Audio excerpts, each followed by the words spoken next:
मेरी शुरुआत जो है कुष्ठ रोग लेप्रेसी के साथ हुई। जिन लोगों को अछूत माना जाता था, हम उनको छूते थे, उनकी आंखों में आंसू आ जाते थे। सोशल स्टिग्मा हम जिसे कहते हैं वो अभी भी मौजूद है। छोटी सी बच्ची पैदाइशी स्वरूप से उसको अंगूठा नहीं था। जहाँ पे हम पॉलीसाइजेशन नाम की सर्जरी करते हैं, जहाँ पे पहली उंगली का अंगूठा बनाते हैं। इस ऑपरेशन को आज की तारीख में जिस स्वरूप से हम करते हैं, उस स्वरूप तक पहुँचने में 100 साल लगे। आर्टिफिशियल इंटेलिजेंस, रोबोटिक माइक्रोसर्जरी या तो फिर कंप्यूटर गाइडेड सर्जरी का रोल हैंड सर्जरी में भी आज उपलब्ध है। सारे लोग जो है मिलके हम काम करते हैं ताकि पेशेंट को अच्छे से अच्छा हम इलाज कर पाएँ।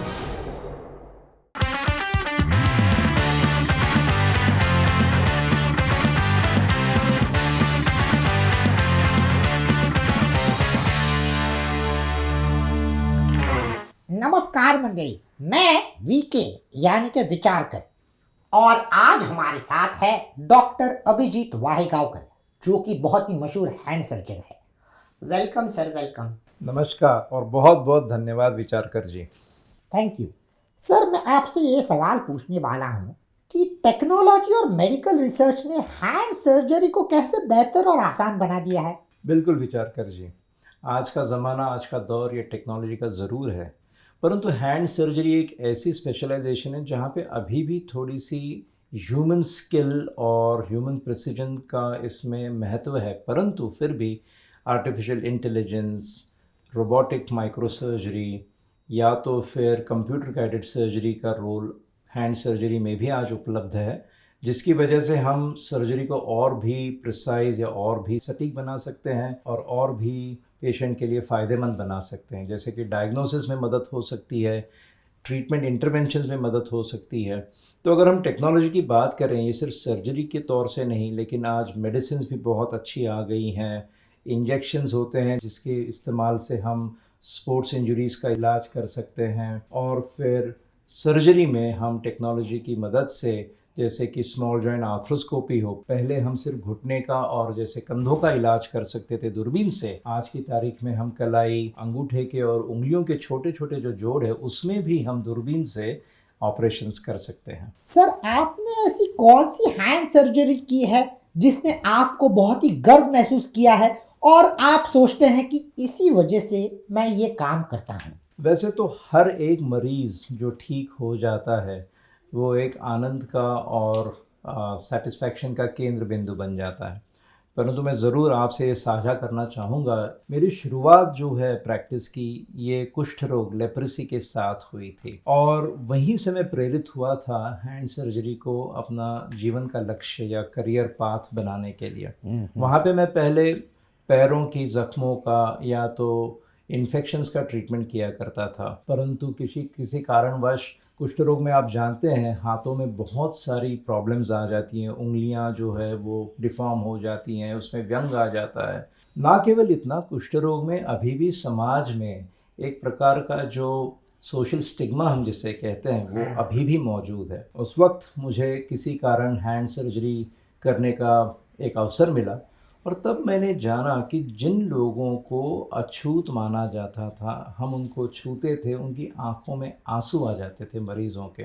ना केवल इतना, जो लोग भिखमंगों की तरह घूमते थे, उनके हाथों का ऑपरेशन करके हम हाथ को ठीक करते थे, वो अपने आप को किसी तरह से एक सकारात्मक रूप में समाज में अपने आप को पाते थे। तभी मैंने ठान ली कि हैंड सर्जरी मेरे जीवन का एक आनंददायी करियर चॉइस होगा, और मैंने तब से हैंड सर्जरी की तरफ अपने कदम बढ़ाए। सर, क्या आप किसी ऐसी मरीज की कहानी बता सकते हैं जिसकी हिम्मत ने आपको प्रेरित किया हो और जो आपके दिल को छू गई हो? फिर से मैं दोहराना चाहता हूँ, हर एक मरीज़ कुछ न कुछ आपको सिखा जाता है। हर एक मरीज़ जो ऑपरेशन के लिए आता है वो एक प्रकार से हमें भी हिम्मत दिलाता है, हमें भी अपने काम में रुचि दिलवाता है। मैं दो ऐसे आपको उदाहरण देना चाहूँगा।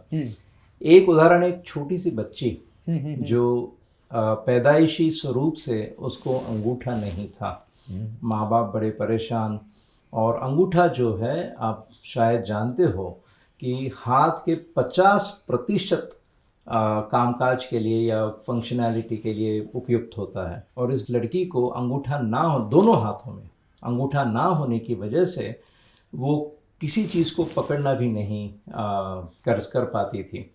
और बड़े विचार विमर्श के बाद हमने माँ बाप को समझा के उनकी अनुमति से बेटी का उनकी ऑपरेशन करने का तय किया, जहाँ पे हम पॉलीसाइजेशन नाम की सर्जरी करते हैं, जहाँ पे पहली उंगली का अंगूठा बनाते हैं। इस ऑपरेशन को आज की तारीख में जिस स्वरूप से हम करते हैं उस स्वरूप तक पहुँचने में 100 साल लगे हैं। और जब हमने इस लड़की का पहली उंगली से अंगूठा बनाया और इतनी वो अच्छी तरह से अपना अंगूठा इस्तेमाल कर पा रही थी, किसी चॉकलेट का रैपर खोलना, पेन को पकड़ना, उस लड़की ने खुद ने अपने माँ बाप से बड़ी होकर कहा जब वो 3 साल की थी कि मैं दूसरे हाथ का भी ऑपरेशन करवाना चाहती हूँ।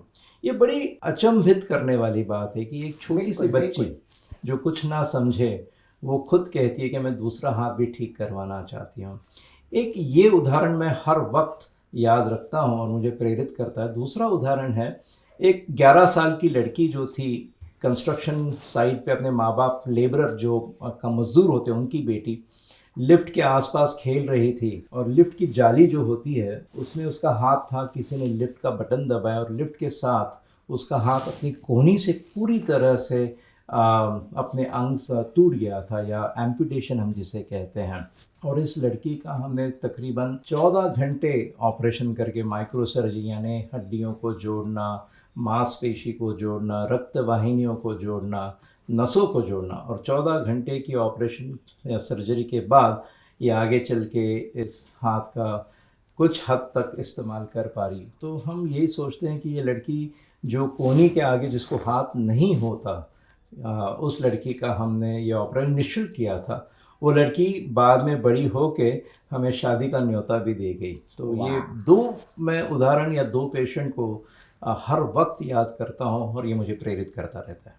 बिल्कुल सही, डॉक्टर तो भगवान के रूप होते हैं सर। ना भगवान नहीं, लेकिन हम भगवान का काम जो है वो इस पृथ्वी पे अपने हाथों से करना चाहते हैं। सर हर मरीज खास होता है, लेकिन ऐसा कोई है जो अपने हौसले से या अपने खास अंदाज से इलाज के दौरान यादगार बन गया हो?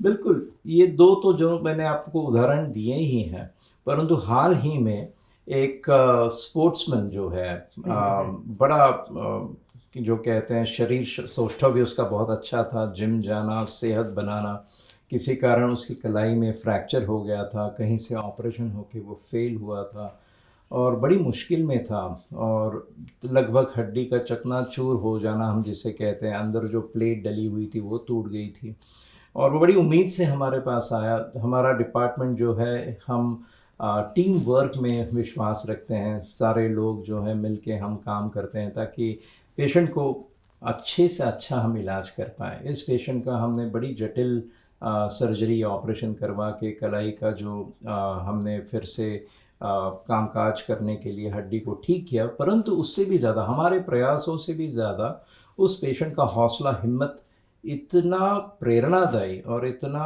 क्या कहें अच्छा था कि वो फिर से जो है जिम जाके, और वो हर वक्त वीडियो भेजता रहता है कि मैंने 50 किलो उठा लिया, आज मैं ये कर रहा हूँ, आज मैं वो कर रहा हूँ। तो ये बहुत अच्छा लगता है कि जब आपको पेशेंट से भी इस तरह का फीडबैक मिलता है। यस सर, ऐसे कौन से लक्षण है जो बताते हैं कि किसी को हाथ की सर्जरी की ज़रूरत होती है? देखिएगा, कोई भी आपको परेशानी हो, आप शायद जानती हो, अगर आपको मोबाइल भी ख़रीदना तो आप 10 लोगों से पूछते हैं कि भाई मैं कौन सा ख़रीदूं, ऑनलाइन ढूंढते हैं या तो उसके बारे में आप जानकारी प्राप्त करते हैं। मैं ये समझता हूं कि अगर आपको छोटी सी छोटी अगर तकलीफ़ हो जो कि तो आपको परेशान कर रही है, जैसे कि आपको एक वक्त के बाद भी उस प्रकार की परेशानी, दर्द हो, हाथ में जैसे झंझनाहट हो, या तो कमज़ोरी आ जाए, या तो कोई इंजरी हो जाए, या तो हाथ में से या कलाई में से कहीं से इन्फेक्शन पीप आ रहा हो, या तो पैदाइशी कोई प्रॉब्लम हो, ये सिर्फ उदाहरण है। मैं समझता हूँ किसी भी तकलीफ़ के लिए आप अगर कोई स्पेशलिस्ट से मिलते हैं, उनसे सलाह परामर्श करते हैं, ये ज़रूरी नहीं कि हर प्रॉब्लम के लिए, हर मर्ज़ के लिए कोई ऑपरेशन किया जाए। कई सारे प्रॉब्लम ऐसे होते हैं, महज फिजियोथेरेपी दवाइयों से या तो स्प्लिंट्स या पट्टे का इस्तेमाल करने से ठीक हो जाते हैं, लेकिन ये आपको स्पेशलिस्ट डॉक्टर ही बता पाएंगे कि आपके लिए सबसे उचित विकल्प क्या है। सर, ये माइक्रोवैस्कुलर रिकंस्ट्रक्टिव सर्जरी क्या होती है? यानी आप इस तरह की जटिल सर्जरी करते हैं?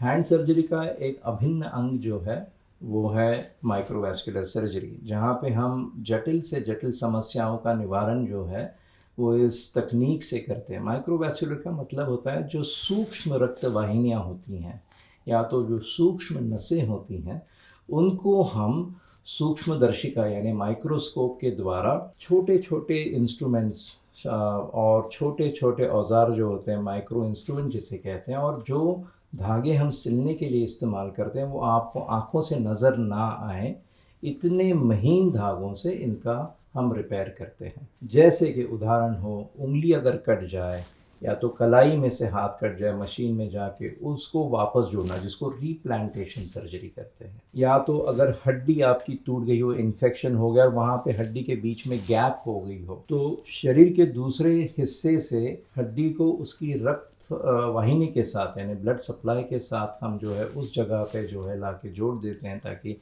हड्डी को बरकरार बना पाएँ। या तो कोई ज़ख्म हो जो भर नहीं रही तो माइक्रोवैस्कुलर फ्लैप सर्जरी यानी चमड़ी को उसके रक्तवाहिनी के साथ वहाँ पे जोड़ते, तो इसको माइक्रो सर्जरी कहते हैं। ये एक तकनीक है जिससे हम जटिल से जटिल और कठिन से कठिन समस्याओं का जो है इलाज कर सकते हैं। तो ये थे डॉक्टर अभिजीत वाहिगांवकर। दोस्तों, मैं आपसे रिक्वेस्ट करना चाहता हूं कि अगर आपको अपने हाथ, कलाई, कोहनी या बाजू में कुछ भी तकलीफ हो तो ऑनलाइन सर्च के बदले अच्छे हैंड सर्जन की सलाह लेकर ही अपना इलाज करें।